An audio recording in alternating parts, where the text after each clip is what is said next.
Salut tout le monde, ici Aude de Haute Couture et aujourd'hui on fait une couture accompagnée très spéciale parce qu'elle est en collaboration avec deux compagnies que j'aime beaucoup, la compagnie Club Tissu et Katia Fabric. Donc aujourd'hui je fais le petit haut numéro 2419 L8, c'est pour ma fille et j'ai aussi le tissu qui est de la compagnie Katia Fabric. Ça va être le fun, ça va être cute, on aime ça de même, on peut partir ça maintenant.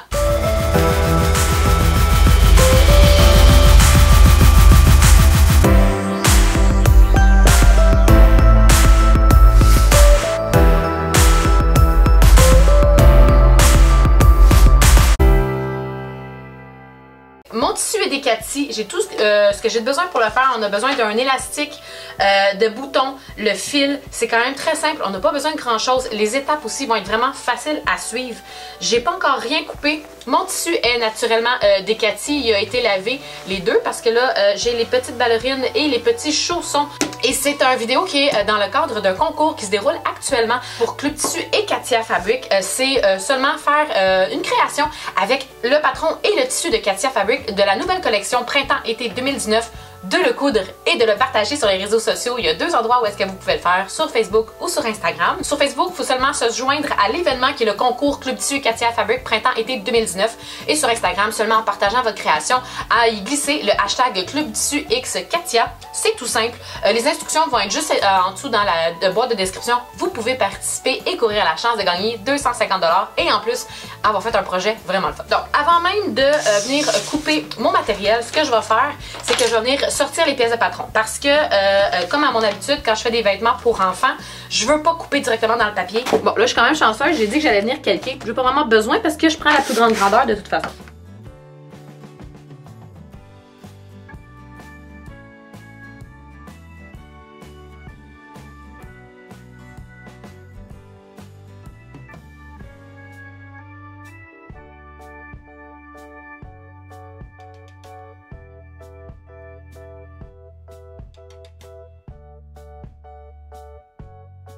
Bon, fait que tout est coupé, mes machines sont enfilées. Je me suis enfilée avec ma machine domestique pour faire mon point droit, mais j'ai quand même assemblé ma surjeteuse à 3 fils parce que je vais vouloir faire de bonnes finitions parce qu'étant donné que c'est en tissé, ça va s'effilocher quand on va le mettre au lavage. Fait que j'aime mieux venir y faire une belle petite finition au surjet.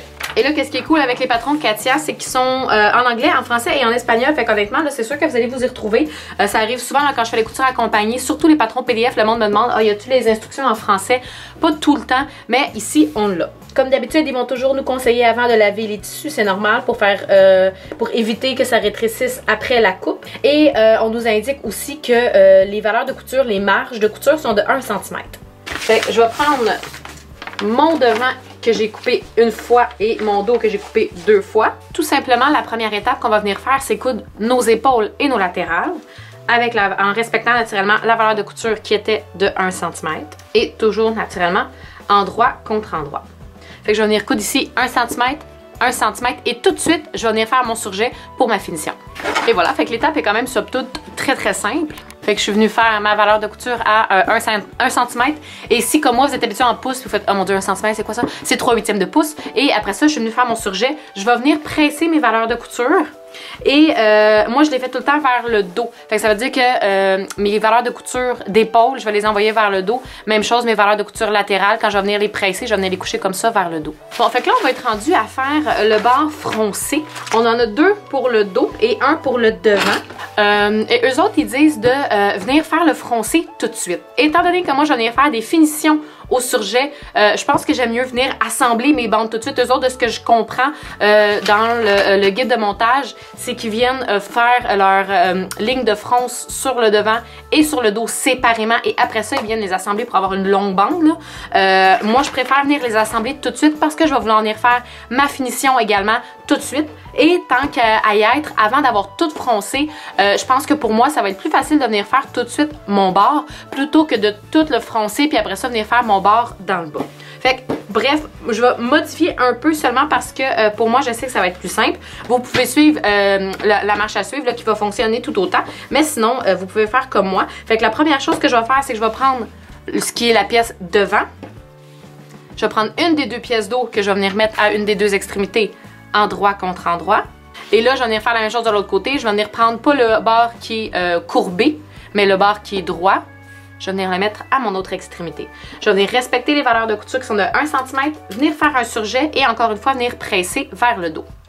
Donc, une fois que ça va être cousu, là, mon pressage, je vais venir le faire vers les bandes du dos. Et les bandes du dos, c'est les bandes qui sont courbées. Fait que là, comme je disais, avant même que de venir froncer, je vais venir faire le bord tout de suite. Ça va être beaucoup plus simple pour moi, probablement pour vous aussi, mais vous pouvez le faire comme vous voulez.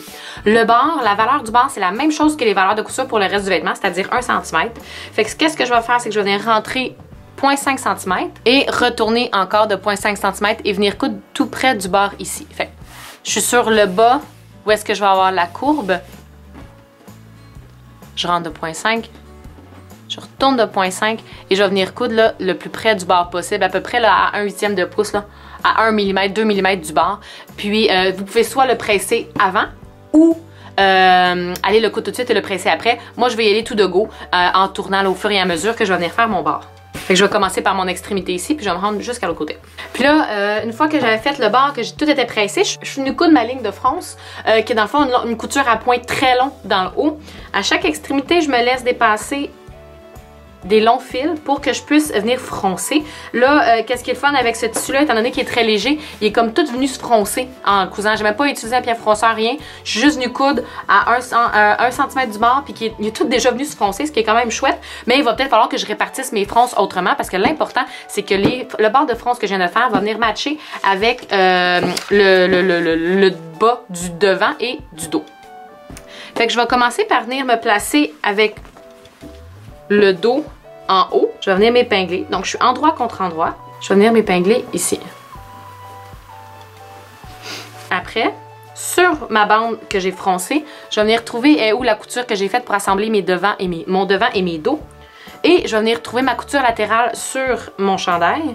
Et je vais venir les superposer. Je me bats pas tout de suite de voir si mes fronts sont corrects. Je vais commencer par tout venir épingler. Après ça, je vais venir sans que ma bande se twiste pour pas qu'elle tourne.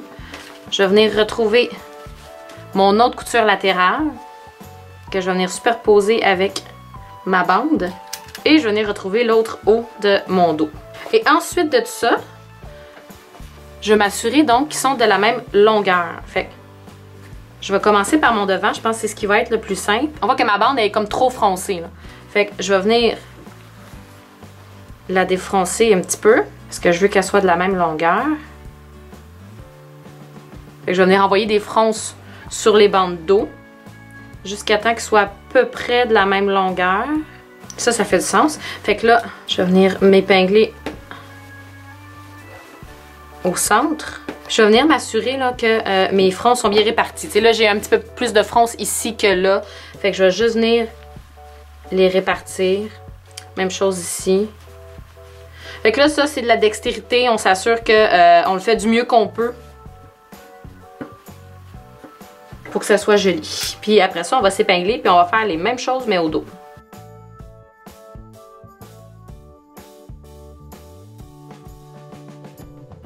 Puis quand vous arrivez au dos, là, si vous voulez plus que vos fronts se défassent, parce que des fois quand on les enlève, là, ils viennent s'enlever au bout où est-ce qu'il y a les fils. Moi je tourne mon fil au bout de l'épingle que j'ai mis aux extrémités. Je fais un genre de 8. Comme ça je sais que ça va pas mes fronces vont pas toutes se défaire. Là, je vais pouvoir venir coudre ces fronces-là. Puis moi, qu'est-ce que j'aime quand je viens coudre les fronces, là? C'est que je vais me placer à ma machine pour les voir. Parce que je vais vouloir venir passer exactement où est-ce qu'il y a mon fil de fronce. Ça va être plus beau et beaucoup plus facile à réaliser. Puis, on vient le faire à 1 cm du bord. Et voilà, fait que là, les fronces sont cousues. On va pouvoir mettre ça de côté quelques instants parce qu'on va aller prendre les parmentures. On a les parmentures dos, les parmentures devant. Commencer par les parmentures comme ça ici. Fait qu'on va prendre la parmenture de l'encolure devant et les encolures dos. Donc, au même principe qu'on a fait tantôt, la première étape qu'on est venu assembler, là, les épaules, ça va être la même chose. C'est qu'on va venir assembler endroit contre endroit la parmenture devant avec la parmenture dos. Encore une fois, à 1 cm. Et si vous voulez, on peut venir se faire une petite finition au surjet dans le haut également. Et une fois que ça va avoir été fait, on va pouvoir venir faire la même chose sur les parmentures d'emmanchure. Fait que j'ai les parmentures d'emmanchure dos, la parmenture d'emmanchure devant. Fait que je vais ouvrir mes parmentures dos et je vais venir mettre par-dessus mes parmentures devant. Encore une fois, endroit contre endroit. On va coudre en haut et sur les côtés. Donc, ça correspond à nos coutures d'épaule et à nos coutures de latérales. 1 cm, 1 cm. Et je vais venir faire mes surjets. Fait que là, toutes mes parmentures sont assemblées. Je vais pouvoir venir les installer. Je vais commencer par faire ma parmenture d'encolure. Je vais venir positionner endroit contre endroit. Et là, quand on regarde la parmenture, c'est ici, à l'intérieur, qu'on vient se placer. Donc, je vais commencer par me placer sur les bords. Fait que je vais commencer par venir me placer où est-ce qu'il y a les bords d'eau. Je vais venir après ça rejoindre mes coutures d'épaule. Là, en avant, je peux venir me placer. Bien respecter la courbe. Et là, ça, je vais venir coudre ça à 1 cm. Et tant qu'à être là, on va tout de suite aussi venir faire les parmentures d'amenchure. Fait que je prends ma parmenture d'amenchure, je regarde c'était laquelle le dos. Fait que endroit contre endroit, je vais venir me positionner pour mes parmentures d'encolure. Je vais faire la même chose là, que j'ai fait un peu avec d'amenchure, pardon. Je vais faire la même chose un peu qu'avec ma parmenture d'encolure. C'est-à-dire que je vais venir m'épingler à mes latérales et à mon épaule. Et naturellement, vous pouvez venir aussi vous épingler où est-ce qu'il y avait des crans. Fait qu'on avait un cran ici, vous pouvez venir vous épingler aussi si vous en sentez le besoin. Sinon, quand vous allez coudre, là, je vais vous assurer que vos crans vont bien coïncider. Et là, quand vous allez être venu tout épingler votre encolure, on va venir prendre la parmenture d'eau et on va s'épingler dans le fond. J'ai le haut ici de mon encolure. C'est ici que j'ai la petite bande frisée. Je vais venir prendre ma parmenture d'eau et venir m'épingler bord à bord. Pour venir envelopper, dans le fond, prendre en sandwich ma bande qui est frisée, qui est froncée. Et on va venir s'épingler parce que ça va jusque là, à la latérale d'eau devant.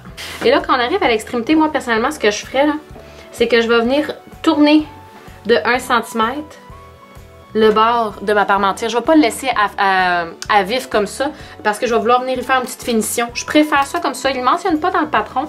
Fait que vous n'êtes vraiment pas obligé de le faire. Mais moi, personnellement, j'aime mieux venir y faire une petite finition. On va venir coudre tout le bord ici à 1 cm et quand on va venir le retourner, je vais pouvoir venir fixer ma parmenture dans ma valeur de couture qui est juste ici. Je vais vous montrer tantôt comment.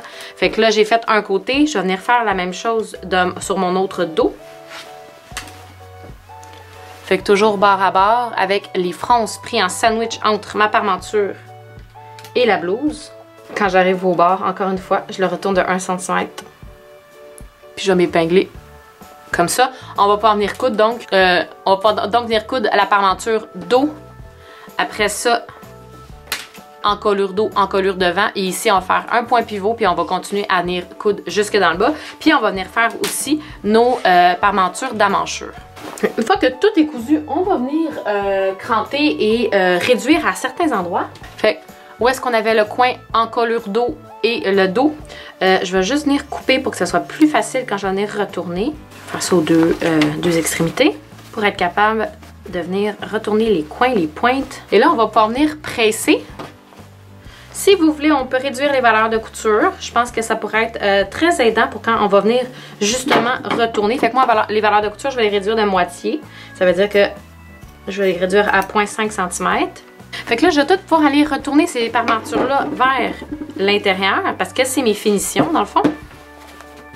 Fait que partout ici, ça va tout venir se placer vers l'intérieur. Même chose ici. Je vais venir presser pour que ça soit beau. Et avant de venir faire ma petite piqûre pour fixer tout ça, eux autres, là, de ce que je crois comprendre, ils viennent seulement fixer aux épaules. On fixe au latéral en bas. Même chose pour les parmentures d'amenchure. Une fois qu'ils sont tournés vers l'intérieur, ils viennent faire seulement une petite couture de fixation au latéral et aux épaules, directement dans la couture, comme ça paraît pas. Mais avant de venir faire ça, je vais presser, comme j'ai dit, et je vais venir surjeter le bas de ma parmenture. Fait que ce qui va être ici, ouvert, là, vers ce qu'on n'a pas cousu, dans le fond, je vais venir me faire un surjet tout le tour et je vais venir faire la même chose sur mes parmentures. Fait que là, mes parmentures que j'ai pas encore rentrées aux amanchures, ça ici, c'est ce bord-là que je vais rentrer pour mettre à l'intérieur. C'est ça que je vais venir faire au surjet tout de suite et faire mon pressage. Et par après, venir faire mes petites coutures pour que ce soit fixé. Bon, fait que là, comme je vous dis, moi, la seule chose qui va me rester à faire, c'est mon surjet. Mais si vous n'avez pas de surjeteuse, là, vous pouvez faire votre point de surjet ou la finition que vous avez envie de faire. Et la seule chose qui va me rester, c'est pour fixer mes parmentures, pour éviter qu'ils ressortent tout le temps. Venez faire une petite couture ici dans ma couture d'épaule. Fait que vraiment là, pile dedans pour pas qu'on la voie. Même chose ici. Je vais venir faire la même chose dans mes latérales. Et sur ma parmenture d'encolure aussi, je vais venir me faire une petite couture juste ici. Fait que là, tout ce qui va me rester à faire, c'est rentrer mes fils de surjet et au dos aussi, venir faire bouton et boutonnière. Mais somme toute, il est terminé. Je vais devoir l'essayer sur ma fille pour vraiment là, venir bien positionner les boutons parce que ils sont pas sur le patron. Fait que je vais venir le mettre sur elle. Je vais venir regarder là, pour être sûr de fixer les deux boutons à la bonne place. Puis je suis venue faire aussi un petit surjet en avant parce que ici, oui, il y a la parmenture qui vient cacher, mais en avant, il n'y avait rien pour faire la finition. Fait que je suis juste venue faire un petit surjet. Et voilà, c'est ce qui conclut la couture accompagnée d'aujourd'hui. J'espère que vous avez aimé, j'espère que ça vous a donné envie de coudre avec les patrons de Katia et aussi les tissus qu'ils proposent pour leur nouvelle collection Printemps-été 2019. Donc comme je disais, tout ce qui me reste à faire, c'est boutons et boutonnières. Je vais laisser une vidéo dans la description juste en dessous pour vous montrer comment bien faire une boutonnière, mais sinon c'est tout pour aujourd'hui. Donc j'espère que vous avez aimé, n'hésitez pas surtout à vous abonner à la chaîne si ce n'est pas déjà fait pour recevoir les notifications pour les prochaines vidéos. Donc sur ce tout le monde, je vous dis bonne couture et à bientôt.